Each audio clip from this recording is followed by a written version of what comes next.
പിടിച്ചോ. അപ്പോൾ ബിഗ് ബോസിൽ നിന്നൊക്കെ ഇറങ്ങി ഇപ്പോൾ നോർമൽ ലൈഫിലേക്ക് എത്തിയിരിക്കണം, എന്ത് തോന്നുന്നു? വളരെ സന്തോഷം. ഞാൻ വിചാരിച്ചത് കുറച്ചൊക്കെ നെഗറ്റീവ്സ് ഒക്കെ ആയിരിക്കും എന്ന് വിചാരിച്ചപ്പോഴും, എസ്പെഷ്യലി ഒരു കമ്മ്യൂണിറ്റീനെ റെപ്രസെന്റ് ചെയ്യുമ്പോൾ, അപ്പം ഇപ്പൊ കുറെ പോസിറ്റീവ് വരുമ്പോൾ വളരെയധികം സന്തോഷം. പിന്നെ വീട്ടിലായാലും എല്ലാവരും അക്സെപ്റ്റ് ചെയ്തു, അപ്പോൾ ഒരുപാട് ഹാപ്പിയാണ്. അമ്മയും സഹോദരി ചേച്ചിയൊക്കെ അക്സെപ്റ്റ് ചെയ്തിരുന്നു. അതെ, ഇപ്പോ അച്ഛനും കൂടെ അക്സെപ്റ്റ് ചെയ്ത ന്യൂസ് നമ്മൾ കണ്ടിരുന്നു സോഷ്യൽ മീഡിയയിൽ, താങ്കളുടെ പോസ്റ്റ് കണ്ടിരുന്നു. അപ്പൊ എന്ത് തോന്നുന്നു? അത് ഞാൻ ഒരിക്കലും എക്സ്പെക്ട് ചെയ്തില്ല. കാരണം ഞാൻ ഉള്ളപ്പോ തന്നെ അച്ഛൻ വിളിച്ച അമ്മൂട് ഫാമിലി നെയിം യൂസ് ചെയ്യരുതെന്നൊക്കെ പറഞ്ഞിട്ടുണ്ടായിരുന്നു. പക്ഷെ പുറത്ത് വന്നപ്പം എനിക്കറിയില്ല, ചിലപ്പോൾ എല്ലാ റെസ്പോൺസസും പോസിറ്റീവ് ഒക്കെ കണ്ട് അച്ഛൻ എന്തായാലും എനിക്ക് മെസ്സേജ് അയച്ചു. ഞാൻ ഫോൺ വിളിച്ചപ്പോൾ ഞാൻ എടുത്തില്ല, എനിക്ക് പേടിയായിരുന്നു ചീത്ത പറയാനാണോ. അപ്പം മെസ്സേജിൽ എന്തെന്തായാലും കുഴപ്പമില്ല, ഞാൻ ഫുൾ സപ്പോർട്ട് ഉണ്ടായിരിക്കും എന്ന് പറഞ്ഞ് മെസ്സേജ് അയച്ചു. അങ്ങനെ അച്ഛനെ കണ്ടു, ഞങ്ങൾ പുറത്ത് പോയി ഡിന്നറൊക്കെ കഴിച്ച് ഇപ്പൊ ആള് തിരിച്ച് വീട്ടിലോട്ട് വരണം എന്നൊക്കെയാണ് പറഞ്ഞേക്കുന്നത്. അപ്പൊ ഇത് കഴിഞ്ഞാൽ നെക്സ്റ്റ് വീട്ടിലോട്ട് തന്നെ ആയിരിക്കും.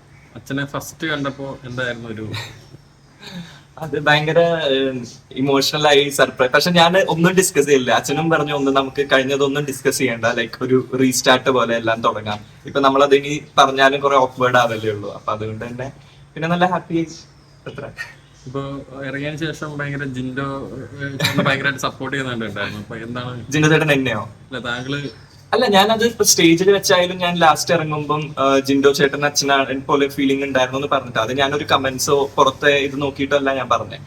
അത് എന്താന്ന് വെച്ച് കഴിഞ്ഞാൽ അതിനകത്ത് ഇത്രയും പേര് കോർണർ ചെയ്തപ്പോഴും ജിൻഡോ ചേട്ടനായിരുന്നു എനിക്ക് പല ടാസ്കിന്റെ മുന്നിലായാലും നീ നന്നായി കളിക്കണം, നീ പുറത്തിറങ്ങിയാലും നീ നമുക്ക് നല്ല ഫ്രണ്ട്സ് ആയിരിക്കണം എന്ന് പറഞ്ഞു. ഒന്ന് രണ്ട് പേരിൽ ഇപ്പൊ അൻസിബയും ജിൻഡോ ചേട്ടൻ മാത്രം അതിനുള്ളൂ.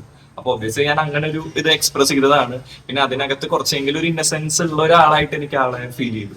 ഈ നട്ടലില്ലാത്ത എന്നുള്ളൊരു പ്രയോഗം, അതില് ജിൻഡോ ചേട്ടൻ ഭയങ്കരമായിട്ട് താങ്കളെ സപ്പോർട്ട് ചെയ്തു. അതെ, എന്ത് തോന്നുന്നു? അത് വളരെ സന്തോഷം. കാരണം ഞാൻ ഉണ്ടായിരുന്നപ്പോ നന്ദനെ കുറെ വട്ടം ഇത് പറഞ്ഞപ്പോ ഞാൻ പറഞ്ഞൊരു വാക്കാണ്, ഇത് പുറത്താണെങ്കിലും ഇങ്ങനെ നട്ടലിന് ഇഷ്യൂസ് ഉള്ള കുറെ പേർക്ക് ഇത് എഫക്ട് ചെയ്യും ഇത് കേൾക്കുമ്പോൾ.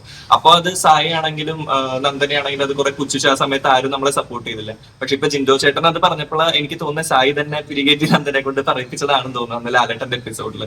അപ്പോ അത് പറഞ്ഞപ്പോഴും ജിൻഡോ ചേട്ടൻ അത് സപ്പോർട്ട് ചെയ്ത് പറഞ്ഞു. ഞാൻ അത് എന്റെ ഇൻസ്റ്റയിൽ ഷെയർ ചെയ്തിട്ടുണ്ട്. കാരണം അതിനകത്തുള്ളപ്പോ ആരും എന്നെ സപ്പോർട്ട് ചെയ്ത് സംസാരിച്ചില്ല. ഇപ്പോഴെങ്കിലും ആരെങ്കിലും ഒന്ന് വായ തുറന്ന് പറഞ്ഞതിൽ വളരെയധികം സന്തോഷം. ജാസ്മിൻ എന്തായിരുന്നു? ബാക്കിയുള്ള ഫ്യൂച്ചർ ഫാമിലി പ്ലാൻസ് ഒക്കെ എങ്ങനെയാണ്? ഇപ്പൊ ഒന്നും പ്ലാൻ ചെയ്തിട്ടില്ല. ഇപ്പം തിരിച്ച് വീട്ടിലോട്ട് പോകണം, പഴയ പോലെ എല്ലാം റീസ്റ്റാർട്ട് ചെയ്യണമെന്നാണ്. ഇപ്പൊ അച്ഛനാണെങ്കിലും ഭയങ്കര സപ്പോർട്ടീവായിട്ട് സംസാരിക്കണം. ഇപ്പോഴും എന്നെ വിളിച്ചിട്ടുണ്ടായിരുന്നു, ഇനി ബാക്കി വീട്ടിൽ തന്നെ നിന്നാ മതി, പൂനെയിൽ നിന്നൊക്കെ വെക്കേറ്റ് ചെയ്ത് ഇവിടെ തന്നെ ജോലിയൊക്കെ ആക്കാന്നാണ് പറഞ്ഞിട്ടുള്ളത്. അപ്പം എപ്പോഴും നമുക്ക് ഇമ്പോർട്ടൻസ് നമ്മുടെ ഫാമിലി തന്നെയാണല്ലോ എന്തൊക്കെ പറഞ്ഞാലും. അപ്പൊ ഇനി ലൈഫ് മുന്നോട്ട് അച്ഛന്റെ അമ്മയുടെ ഒപ്പം പോകണം എന്ന് തന്നെയാണ് ആഗ്രഹം. ബ്രോ, അമ്മയുടെ ഒക്കെ ഉള്ള വീഡിയോ ഇറങ്ങിയപ്പോഴേ നന്നായിട്ട് നല്ല റെസ്പോൺസ് ആയിരുന്നു, പോസിറ്റീവ് ആയിട്ടുള്ള റെസ്പോൺസ് ആയിരുന്നു. അപ്പൊ അവരോടൊക്കെ എന്താണ് പറയാനുള്ളത്? അവരോട് ഒരുപാട് താങ്ക്സ്. കാരണം ഞാൻ ഒരിക്കലും എക്സ്പെക്ട് ചെയ്തിട്ടില്ല ഇത്ര പോസിറ്റീവ് ആയിട്ടുള്ള ഒരു റെസ്പോൺസ് വരും. കാരണം ഒബ്വിയസ്ലി ഞാൻ കുറെ കമന്റ്സ് ഈ കമ്മ്യൂണിറ്റിക്ക് എതിരെയൊക്കെ കണ്ടിട്ടുണ്ട്. അപ്പൊ ഒരു അമ്മ ഇത്ര ഓപ്പൺ ആയി പറയുമ്പോൾ അത് സപ്പോർട്ട് ചെയ്ത എല്ലാവർക്കും ഒരുപാട് നന്ദി. ഇത് എപ്പോഴും ഉണ്ടാവണം, ഇനി അത് നെഗറ്റീവ് ആവാതെ തന്നെ ഉണ്ടാവണം എന്നുള്ളൊരു ഇതേ ഉള്ളൂ.